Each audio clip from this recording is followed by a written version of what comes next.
ഓണക്കല്ലേ, നമുക്ക് അടിപൊളി നല്ലൊരു ഇഞ്ചമ്പുളി ഉണ്ടാക്കിയാലോ? ഞങ്ങളുടെ നാട്ടിൽ തന്നെ ഇഞ്ചമ്പുളി എന്ന് പറയാട്ടാ. നിങ്ങളുടെ നാട്ടിൽ എന്താണെന്നുള്ളത് അടിയിലൊന്ന് കമൻറ്റ് ചെയ്യട്ടാ. അപ്പോൾ കോൽപ്പുളി ഞാൻ ചൂടുവെള്ളത്തിൽ കുറച്ച് നേരം കുതിർക്കാനായിട്ട് വെച്ചിട്ടുണ്ട് കേട്ടോ. അത് ഞാൻ നന്നായിട്ട് മിക്സിയിലൊന്ന് അടിച്ചെടുത്തിട്ട് അതിൻ്റെ പൾപ്പാണ് കേട്ടോ എടുക്കുന്നത്.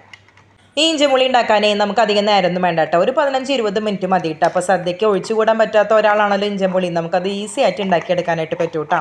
പിന്നെ ഇതിലേക്ക് വേണ്ടതേ, ഞാൻ അരിഞ്ഞു വെച്ചിരിക്കുന്നത് ഇഞ്ചിയാണ്. ഇഞ്ചി ചെറുതായിട്ട് അരിഞ്ഞു വെച്ചിട്ടുണ്ട്. പിന്നെ പച്ചമുളക്, പിന്നെ ചെറുതായിട്ട് ചുവന്നുള്ളിയും കട്ട് ചെയ്ത് വെച്ചിട്ടുണ്ട് കേട്ടോ. പിന്നെ ചീനച്ചട്ടി വെച്ചിട്ട് ഓയിൽ ഒഴിച്ച് കടുക് പൊട്ടിച്ച് പച്ചമുളക് ഇട്ട് വേപ്പിലും കൂടി ഇടാം കേട്ടോ. അത് കഴിഞ്ഞിട്ട് ഈ അരിഞ്ഞു വെച്ചിരിക്കുന്ന എല്ലാതും അതിലേക്ക് ഇട്ടിട്ട് ഒന്ന് വഴറ്റിയെടുക്കണം കേട്ടോ. വഴറ്റിയെടുക്കുക എന്ന് പറയുമ്പോൾ നന്നായിട്ടൊന്ന് വാട്ടിയിട്ട് തന്നെ എടുക്കണം കേട്ടോ.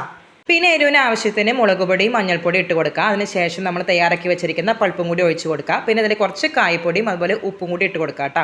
അതോടൊപ്പം തന്നെ നമ്മുടെ മധുരത്തിന് ആവശ്യമായിട്ട് ശർക്കരയും കൂടി ഇട്ട് കൊടുക്കാം. ഞാൻ പൊടിച്ച ശർക്കര ഇട്ട് കൊടുത്തിട്ടുണ്ട്. ഇവിടെ പുളിഞ്ചിക്ക് നല്ല മധുരം വേണം കേട്ടോ. അപ്പോൾ അതും കൂടി ഇട്ട് കൊടുത്ത് നന്നായി ഇളക്കി പിന്നെ അത് കുറുതാവാനായിട്ടൊന്ന് വെയിറ്റ് ചെയ്താൽ മതി കേട്ടോ. ഒരു 10-15 മിനിറ്റ് കൊണ്ട് അത് സെറ്റായി കിട്ടും. നമ്മുടെ പുളിഞ്ചി റെഡിയായി. അപ്പോൾ ശരി.